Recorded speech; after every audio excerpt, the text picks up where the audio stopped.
Aqui no Brasil você tem uma, né, pra famoso, né? Pra gente rica, né? Gente de olho azul igual eu, né? Olha, Daniel arriscou, bateu de longe, a bola bateu. Gol!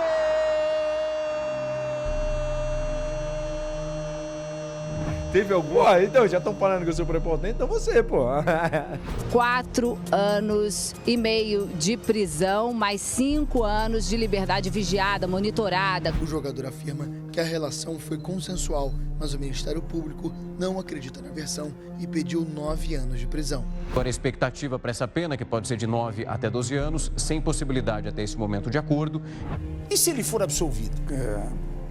Como vai ficar? Né? E se ele for condenado, como é que vai ficar? São as duas perguntas.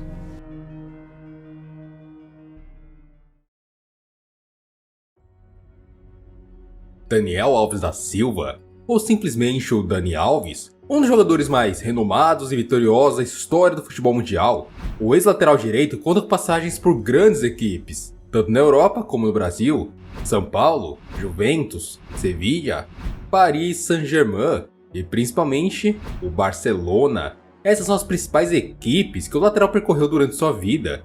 Nascido em Juazeiro, na Bahia, o atleta veio à tona no futebol brasileiro, jogando pelo Bahia dos anos de 2001 a 2003, dando origem à sua carreira ridiculamente vitoriosa.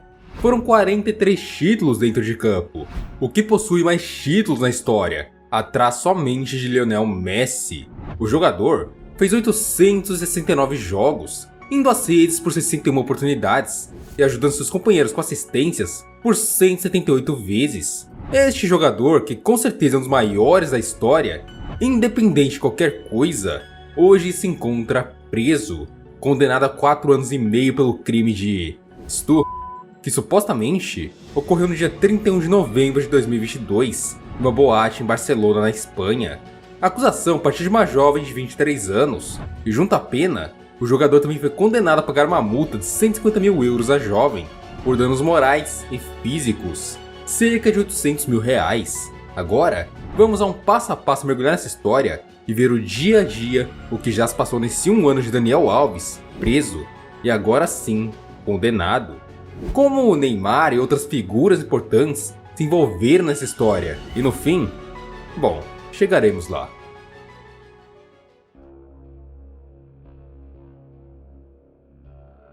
No dia 31 de dezembro de 2022, foi ao jornal catalão ABC que Daniel Alves teria se aproveitado sexualmente uma jovem de 23 anos na casa noturna Sutton, em Barcelona, durante a madrugada daquele dia. A mulher que fazia a denúncia esteve durante grande parte do processo acompanhada de suas amigas, e a própria equipe de segurança da casa noturna foi a responsável por acionar a polícia devido aos relatos da moça no local.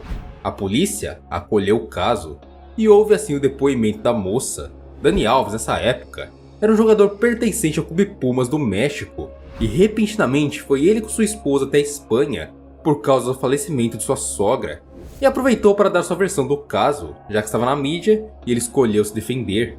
Nesse primeiro momento, Daniel afirmou não conhecer a mulher que estava fazendo a acusação, e no dia 10 de janeiro, a polícia resolveu entrar de vez no caso e passou a fazer uma investigação mais aprofundada sobre aquela noite e sobre Daniel Alves. A história é contada da seguinte forma: pouco antes das 4 da manhã, Daniel Alves convida a vítima para acompanhá-lo até um dos banheiros da boate Sutton, em Barcelona, onde a agressão estaria prestes a acontecer. A garota acompanhou o jogador por vontade própria. Entretanto, de acordo com ela mesma, se arrependeu após o percurso e tentou sair do banheiro, mas foi impedida, agredida e abusada pelo atleta. 16 minutos depois que entraram, Daniel Alves saiu primeiro. Logo depois, a moça também deixou o local. Na saída da boate, a garota simplesmente caiu em lágrimas, já acompanhada de suas amigas. E aqui voltamos ao ponto inicial desse vídeo.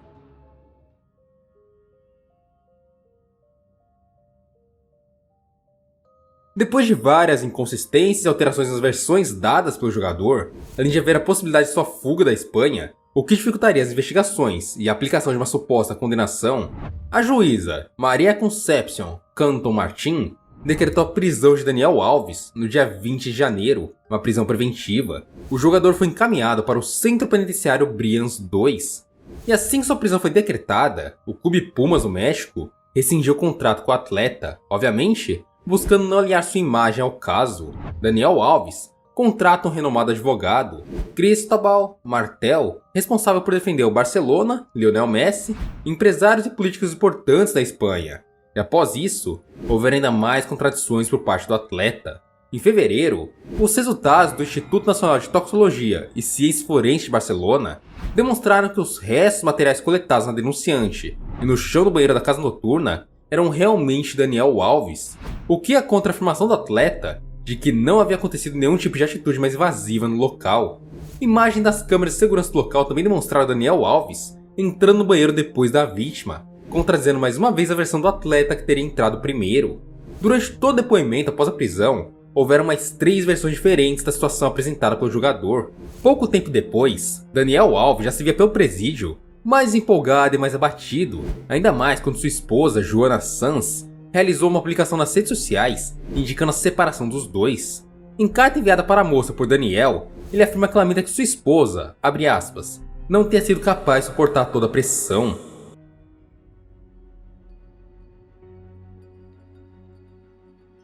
Dentro da prisão, Daniel Alves supostamente passou a alimentar um comércio interno de camisas do Barcelona, autografadas por ele mesmo, que eram trocadas por cigarros. Após ter 4 pedidos de liberdade provisória negados, o jogador teve seu julgamento marcado para fevereiro de 2024.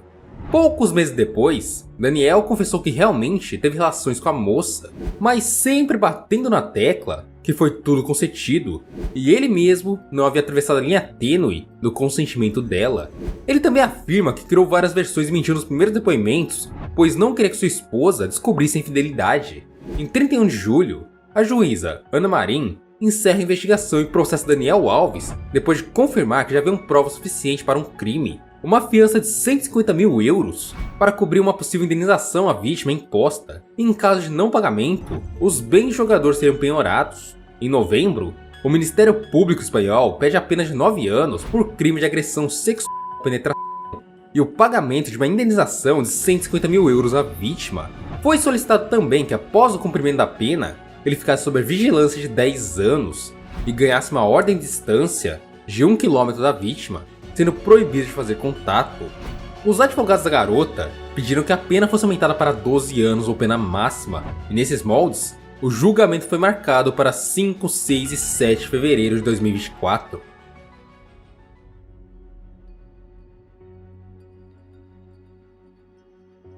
Durante a primeira sessão, a defesa de Daniel Alves conquistou o pedido de que o jogador fosse o último a depor na ocasião.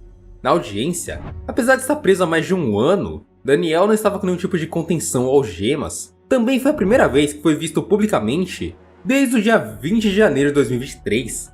A garota fez um depoimento de cerca de 1 hora, acompanhada por psicólogos. Apesar de ela e Daniel estarem na mesma sala, em nenhum momento tiveram contato visual, e a imprensa foi proibida de acompanhar o julgamento a partir do início do depoimento. A garota manteve toda a sua versão original, enquanto uma de suas amigas confirmou que Daniel Alves estava com comportamento agressivo, e também havia feito sem consentimento de sua amiga.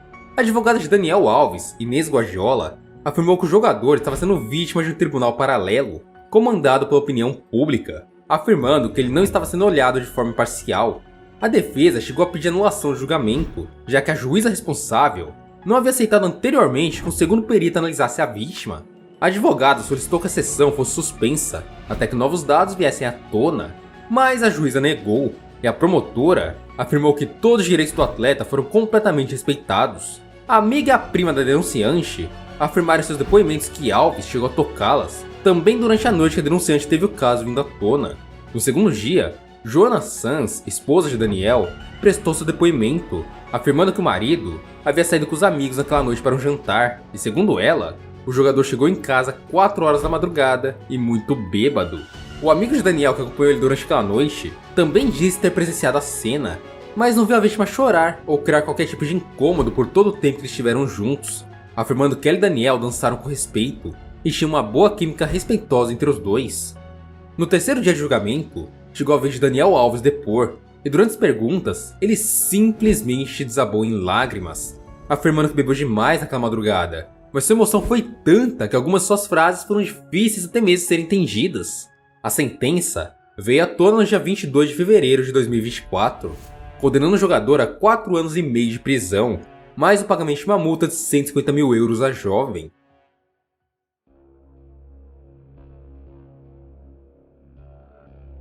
Conforme o advogado criminalista e professor de processo penal Matheus Marques, abre aspas, é importante salientarmos que, até o momento, temos apenas uma decisão de primeiro grau, ou seja, não se encerrou a possibilidade de recursos nos processos.